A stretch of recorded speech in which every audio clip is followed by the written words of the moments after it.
Un homme qui possède des talents exceptionnels, mais qui peine à maîtriser même les sorts les plus basiques. Ses compagnons disciples ont tous appris à dessiner des cercles magiques. Mais lui, il n'arrive même pas à lancer un simple sort. Il gaspille en vain les précieux enseignements de son frère de maîtrise, Modu. Un sentiment de honte et de frustration le ronge, et il finit par rejeter la faute sur ses mains blessées. Cependant, à peine ces mots sont-ils prononcés, que le maître du yi appelle directement le vénérable ami à la rescousse. Le vénérable ami retrousse ses manches et, avec seulement 5 doigts, forme un saut magique d'une finesse incroyable. En voyant cela, Stephen ressent une profonde gêne, et il abandonne rapidement son attitude arrogante. Pour éveiller son potentiel, le maître du yi ouvre alors un portail de téléportation, et l'emmène au sommet de l'Himalaya, avant de partir sans un regard en arrière. Il laisse Stephen seul, désemparé, dans le vent glacial. Il faut savoir qu'en de telles conditions extrêmes, n'importe qui mourrait de froid en moins de 30 minutes. Et Stephen, vêtu légèrement, n'aurait même pas survécu plus de 2 minutes.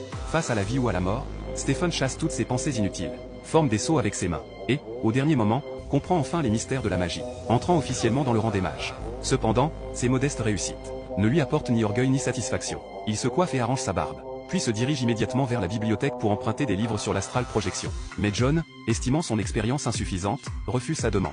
Cela n'arrête pourtant pas Stephen.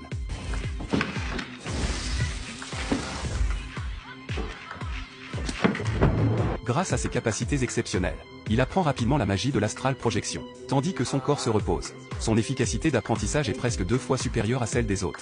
Et pourquoi fait-il tout cela? Seulement pour guérir ses mains, qui ont subi de graves séquelles à la suite d'un accident de voiture. Avant cela, Stephen était un chirurgien de renommée mondiale, alors que les autres médecins étaient submergés par le stress en salle d'opération. Lui, avec un air détendu, suivait le rythme de la musique. Sous le regard de ses collègues, il accomplissait des opérations cérébrales extrêmement complexes sans effort.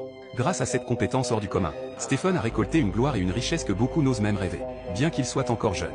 Ses tiroirs étaient remplis de montres en édition limitée, et il possédait plus de 100 propriétés de luxe. Il se déplaçait même en Ferrari pour aller au marché.